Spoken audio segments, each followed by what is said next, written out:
mujarab. Salah, sorry itu saya. Itu salah banget. Itu mitos yang diciptakan sama orang tua zaman dulu.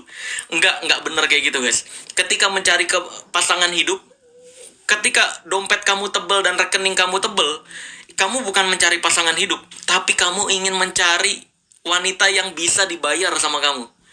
Bukan pasangan hidup. Pasangan hidup nggak bisa dibayar pakai duit. Karena kalau misalkan kamu berharap dapat pasangan yang baik dan benar, tapi pakai duit, yang nggak bisa kayak.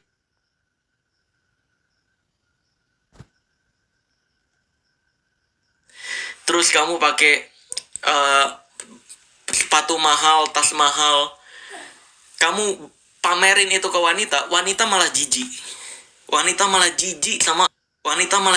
sama cowok-cowok yang banyak pamernya.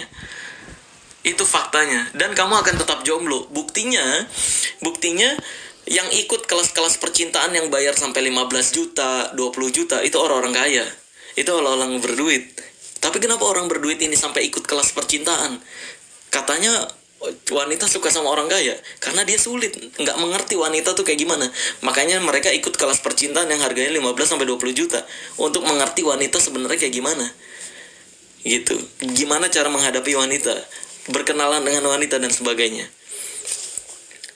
Gitu, guys. Jelasin tentang hipnotis. Bagian mananya yang mau dijelaskin tentang hipnotis nih? Bebas. Gimana tanggapan VN Dr. Richard Sell? Kalau saya pribadi, saya nggak mau ngurusin hal yang bukan di ranah saya.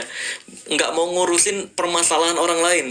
Saya mengurusinnya satu. Kebetulan saya diberikan edukasi atau kelebihan tentang pengetahuan perdukunan.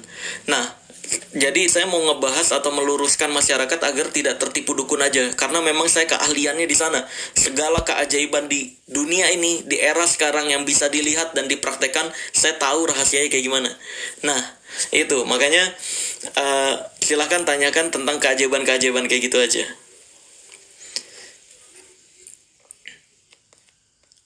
Siang salam sel, buang sihir gimana caranya?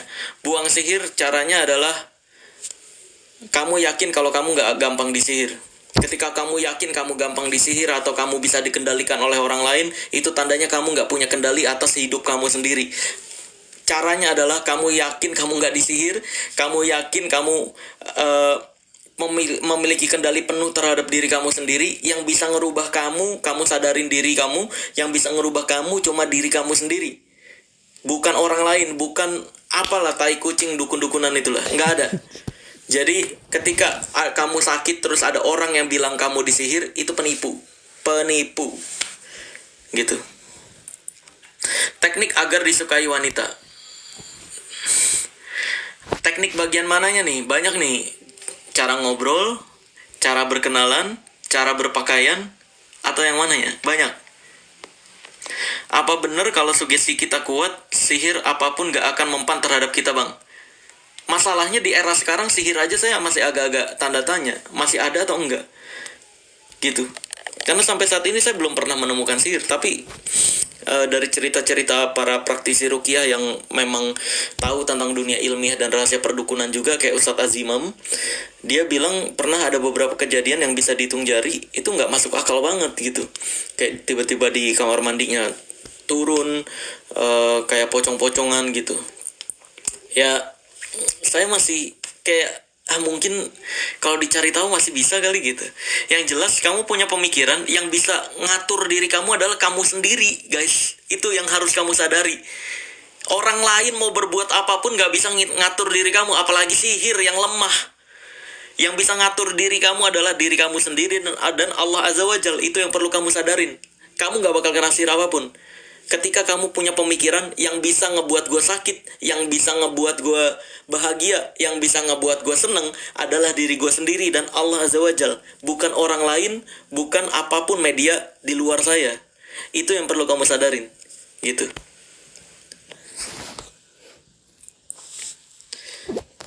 Intinya pakai logika. Enggak, jangan pakai logika. Karena logika itu kadang bikin berantem. Intinya pakai akal sehat dan data dan fakta. Jangan pakai logika. Karena kalau pakai logika, gue ibaratkan kayak gini, guys. Ada dua orang, sama-sama naik motor. Yang satu lampunya nggak nyala. yang satu lampunya nyala. Terus dia naik motor berlawanan arah. Duar, kecelakaan. Nah, logikanya, menurut orang yang pakai lampu, logikanya, lu harusnya pakai lampu dong. Kalau mati lampunya, ya jangan naik motor dulu, lu benerin dulu lampunya. Logika orang yang nggak pakai lampu, logikanya dia bakal bilang, lah lu harusnya yang pakai lampu terang bisa ngelihat gue dong. Yang nggak pakai lampu, kalau emang lu pakai lampu harusnya lu ngelihat gue dan lu nggak nabrak gue. Nah, jadinya berantem. Maka dari itu jangan pakai logika, tapi pakai data dan fakta. Logikanya, faktanya kayak gimana? Dua hal ini siapa yang salah? Yang salah adalah yang pakai lampu. Karena faktanya di Indonesia menyalakan lampu ketika berkendara itu hal yang wajib menurut Undang-Undang Dasar. Dasarnya di situ. Menurut Undang-Undang Dasar 1945, menurut peraturan hukum di Indonesia, naik motor itu lampunya harus nyala. Jadi faktanya ya kayak gitu, nggak bisa pakai logika doang. Logika bikin berantem. Maka dari itu pakai data dan fakta.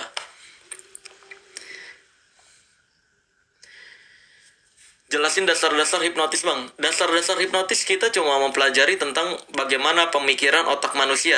Dasar hipnotis sebenarnya 4 gelombang otak manusia doang, guys. Ada beta, alpha, theta, delta. Tadi ada yang nanya tentang hipnotis. Sabar ya guys, salah satu nih guys, gue akan bahas. Karena ini memang gue jarang-jarang live. Kamu bisa nanya apapun seputar dunia keajaiban, saya akan jawab secara detail. Nggak detail banget, karena kalau detail banget kamu harus ikut pelatihan. Dasar hipnotis itu ada 4. Beta, alpha, theta, delta. Ini yang kita pahami. Ini yang kita pahami di otak manusia ketika mempelajari hipnotis. Beta, alpha, theta, delta. Beta, alpha, theta, delta ini apa? Ini adalah gelombang otak manusia, guys. Beta itu gelombang otak ketika kita sadar. Kita bisa fokus sampai 9 fokus sekaligus di gelombang otak beta. Gelombang otak beta itu ya kayak yang sekarang ini nih. Yang sekarang kamu lagi sadar, sekarang lagi nonton saya ngomong. Ini beta nih namanya. Beta terus alpha. Alpha ini adalah kondisi ketika kita menuju ngantuk atau menuju tidur. Alpha itu gelombang otak yang menurun. Tadinya kita bisa fokus sampai 9 fokus sekaligus. Alpha ini adalah bisa fokus cuma 2 fokus sekaligus maksimal. Kayak contohnya kalau kamu lagi menuju ngantuk, kamu lagi nonton TV, udah mau tidur tuh. Nah, itu biasanya kamu udah bisa fokus cuma ke rasa nyaman dan suara di TV-nya doang. Lama-lama turun ke beta, alpha, delta. Delta ini cuma satu fokus, yaitu rasa nyamannya kamu tidur doang. Beta, alpha, theta dulu. Theta ini menuju satu fokus dulu. Satu fokus kayak suara TV-nya doang. Lama-lama kamu hilang kesadaran dan delta. Masuk ke gelombang otak delta. Nah, hipnotis itu mempelajari bagaimana cara merubah gelombang otak orang dari beta ke alpha, alpha ke delta, ke theta. Kita nggak main di delta, karena kalau delta ini pulas, tidur pulas, dia nggak sadar sama sekali. Jadi yang kita perlukan dalam dunia hipnotis itu adalah di gelombang otak theta atau alpha. Gimana cara ngerubahnya? Nah, itu yang ada diajarin di pelatihan-pelatihan hipnotis. Belajar bagaimana caranya merubah gelombang otak manusia, gitu. Ikut pelatihan yang resmi dan terpercaya di mana, Bang? Nama komunitas itu yang pengujinya si Ferdian itu, guys. Ferdian yang di OVJ, penguji hipnotisnya tuh. Kalau mau ngambil sertifikasi legal BNPT ya, ada sertifikasi legal hipnotis itu BNPT, yang ngujinya adalah Ferdian itu. Dan Ferdian dikenalnya penguji galak. Jadi kalau kamu lihat di TV kayaknya orangnya diem-diem aja, aslinya dia penguji yang galak, guys. Karena dia bakal ngetes semua pengetahuan secara mendalam. Kalau dulu ada IBH, sekarang ada Prahipti kalau nggak salah. Prahipti banyak sih kelas-kelas hipnotis. Apa ya? Prahipti, terus ada lagi apa ya? Gue agak-agak kurang tahu kalau update di zaman sekarang, karena gue generasi tahun 2012. Abang jomblo kah? Alhamdulillah saya udah nikah dari 2 tahun yang lalu. Alhamdulillah udah nikah dari 2 tahun yang lalu. Tapi kalau ini kok tiba-tiba ada laler nih, tumben banget laler nih. Gangguan goib nih. Amung, terima kasih banyak Amung. Giftnya syukron jazakallah khair. Semoga semakin banyak kebaikan yang hadir dalam hidup. Biar laler keluar dulu dah. Tumben banget ini gangguan goib. Biasanya nggak ada laler. Nah, terima kasih banyak bunganya. Wih, keren. Semoga semakin cantik, semakin keren, dan semakin banyak hal baik. Among juga semoga kalau wanita semakin cantik, semakin keren, dan semakin banyak hal baik di sekitar hidup kamu. Assalamualaikum Bang Marcel. Akagami, wah terima kasih banyak. MFS 01, terima kasih banyak. Semoga rezekinya dipermudah semudah bernafas. Among cowok kak? Oh cowok. Ya semoga bisa cepat beli rumah cash. Nggak cuma satu. Bisa cepat beli mobil cabriolet. Ya satu lah, lumayan lah. Biar sama-sama kayak gue lah.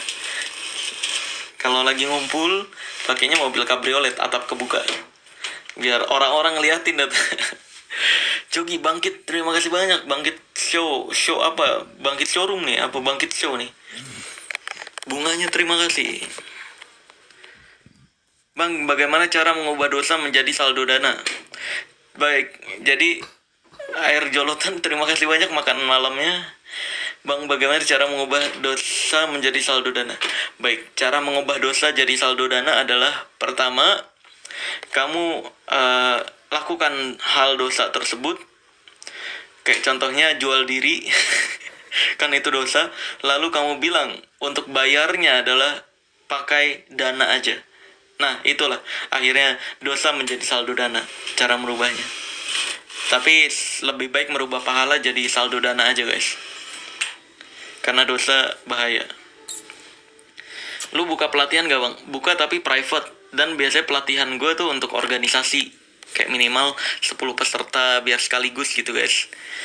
Kalau untuk kayak 1 orang 2 orang itu ada kelas private tapi lumayan mahal. Tapi semuanya gue ajarin. Semua rahasia perdukunan, keajaiban yang kamu lihat di TV ataupun di dukun-dukun lakukan, kayak yang kebal sajam, kebal air keras dan lain sebagainya, semuanya diajarin. Penarikan goib semuanya diajarin. Bener-bener tahu. Ajarin santet, termasuk racun santet gue ajarin di pelatihan private gue, tapi mahal. Kebanyakan yang ngadain organisasi itu pun kayak 20 peserta sekaligus 30 peserta. Itu lebih murah dibanding private. Bang, tentang ilmu kejawen. Aduh, kejawen itu kepercayaan guys. Saya pribadi tidak membahas tentang kepercayaan. Tapi kalau misalkan kejawen tersebut mempraktekkan kebal-kebalan, saya bisa praktekkan. Karena itu sama rahasianya dengan ilmu-ilmu kebal yang lainnya.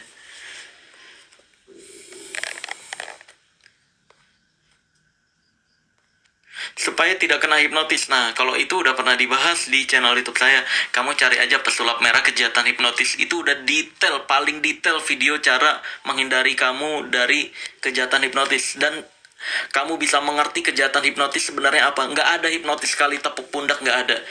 Kamu bisa lihat di YouTube, kamu cari aja pesulap merah kejahatan hipnotis. Itu video terlengkap yang menjelaskan tentang kejahatan hipnotis dan paling mudah dimengerti dari video-video yang lainnya. Ayo Bang Dede, Inon udah nunggu ini. Emang iya? Ada Dede Inon live.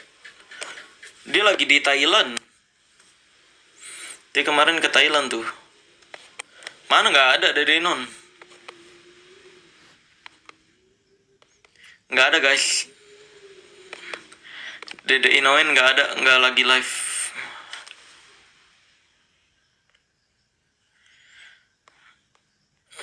Bang mau tanya, apakah santet itu ada? Ada santet metode racun dan ancaman. Santet metode goib sampai sekarang masih dipertanyakan. Saya masih meragukan, di era sekarang masih ada. Saya yakinnya nggak ada di metode goib. Udah nggak ada. Kebanyakan dari pikirannya sendiri. Bang, jalan-jalan ke Sulsel.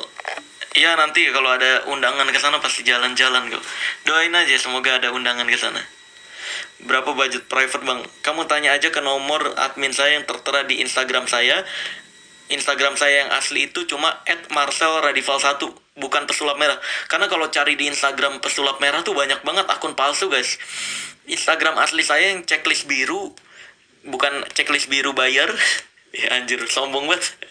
Itu checklist biru asli @marcelradival1, MARCELRADHIVAL1.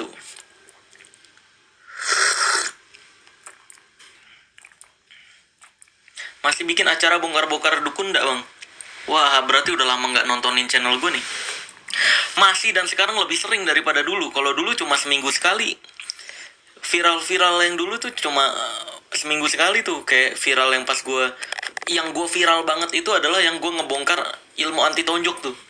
Itu viral banget. Sama yang ngebongkar ilmu anti tembak si Ridwan. Itu viral banget. Itu masih seminggu sekali uploadnya. Kalau sekarang udah seminggu 2 kali. Dan ngebongkarin rahasia dukun semua. Kalau hari Seninnya kan uploadnya 2 kali. Hari Senin sama hari Jumat. Kalau hari Seninnya itu biasanya kayak gue datang kemana gitu. Nggak harus terkonsep untuk bongkar rahasia dukunnya. Kalau hari Jumat itu selalu bongkar rahasia dukun. Nggak pernah libur dari dulu sampai sekarang tuh Jumat terus. Dulu seminggu sekali Jumat doang. Kalau sekarang Seninnya tuh biasanya bongkar mitos gitu-gitu. Atau perkembangan gue kayak gimana, atau gue mengunjungi kemana, itu hari Senin. Kalau Jumat selalu bongkar rahasia dukun, nggak pernah libur sekalipun. Dari dulu memang hari Jumat gue dedikasikan untuk selalu upload bongkar dukun.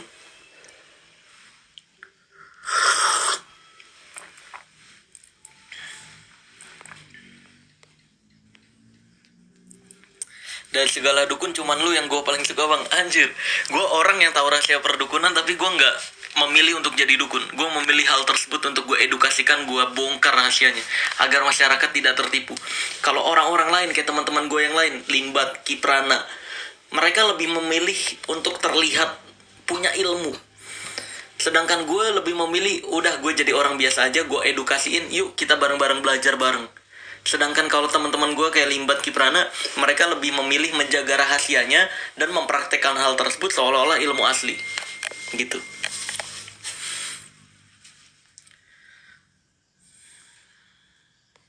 Lu percaya indigo gak, bang? Percaya. Indigo itu singkatan dari indikasi gangguan otak. Jadi indigo itu pertama kali, makanya belajar yang dalam, belajar yang jauh, guys.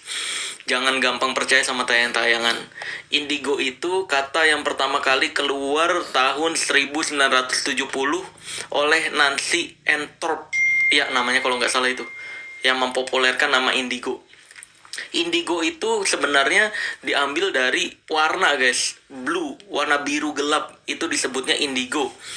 Jadi sebenarnya kalau dalam dunia pakaian pun ketika kamu nyebut warna indigo, itu warna biru gelap maksudnya. Kenapa diambil dari warna biru gelap? Itu diambil dari kepercayaan warna-warna aura. Warna aura dicek apa ya? Aura kita itu kan kalau kepercayaan energi itu ada 7 cakra. Nah, cakra mata ketiga atau cakra setelah cakra mahkota, cakra ke-6 itu adalah warnanya biru gelap.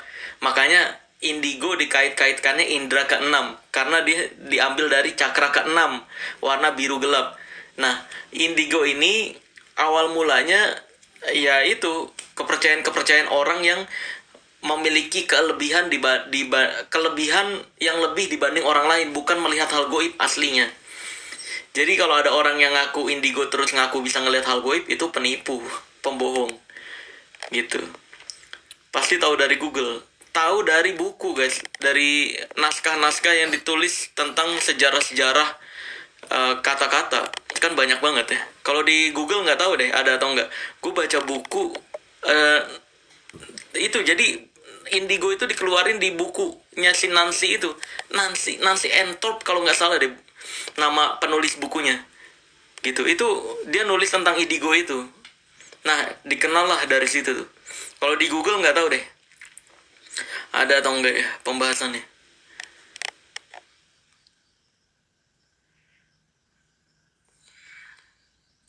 Lanjut lagi nih pertanyaan. Sorry ya guys ya yang kelewat pertanyaannya, kamu bisa tanya ulang karena kita jawabinnya satu persatu. Bang, berapa bersaudara? Saya 3 bersaudara.